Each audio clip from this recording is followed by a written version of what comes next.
Peas are one of the most beautiful, flavorful, and easiest things to grow in your cool season garden. I'm Christy Wilhelmi from Gardenerd, and today's video is all about growing sugar snap and snow peas. Let's get started. I've done a different video on growing shelling peas, but today's focus is just about sugar snap and snow, which are both growing here on this trellis here at Gardenerd headquarters.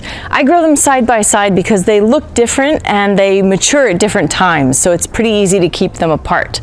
Sugar snap peas tend to grow very tall and start to flower much later than snow peas. The snow peas will often be shorter and start flowering lower on the vine and will produce more quickly than sugar snap peas, but it depends on the variety that you choose.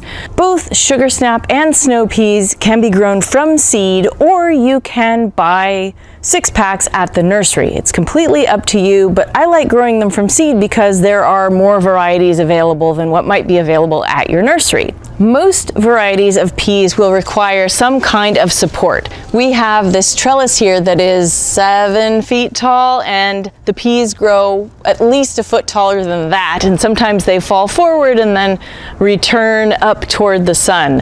So a sturdy trellis is important. And if you're growing from seed, we like to seed them on both sides of the trellis so that as the peas grow, they can be supported with the trellis on down the middle. It's important to know that peas are a cool season vegetable, meaning they like to grow when temperatures are cooling down or just starting to warm up. For warm winter climates like mine, that means we plant them in the fall, in October, November, and they grow through the winter and into spring.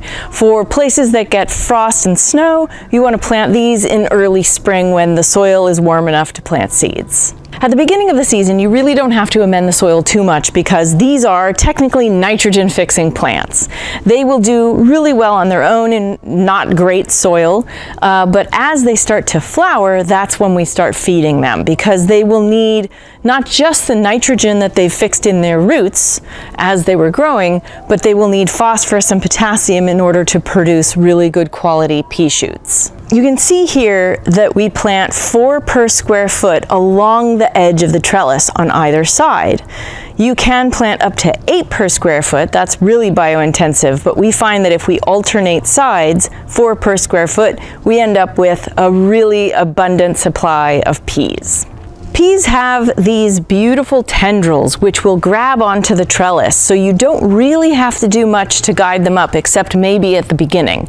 Once they get about 6 to 8 inches tall, they'll start reaching for the trellis and you can guide them by curling them around the upward part of the stake or trellis, whichever you're using. From there, the peas will pretty much grab on and take over the trellis all by themselves.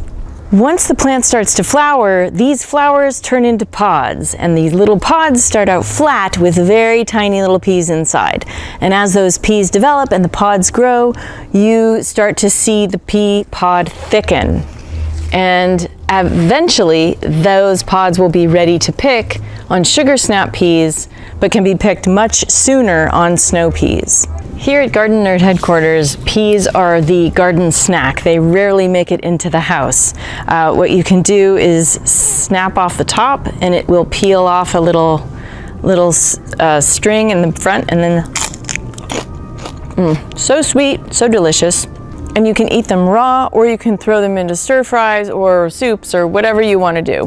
When it comes to harvesting sugar snap peas, you want to catch them before they get too fat and starchy.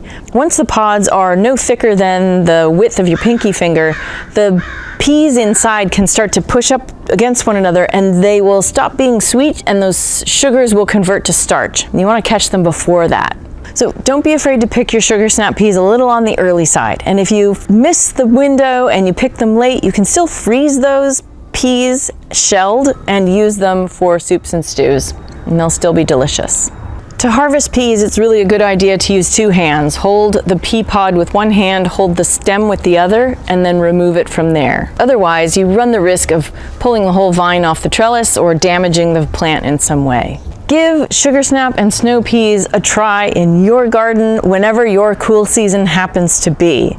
For more information about growing peas and other great vegetables that vine up trellises, go to gardenerd.com, check out my book, Grow Your Own Mini Fruit Garden, Gardening for Geeks, and my novel, Garden Variety. And consider becoming a Patreon subscriber to support all the free stuff that we do here at Gardenerd, because Patreon subscribers get behind-the-scenes access to goodies like hangouts with me, previews of upcoming events, etc.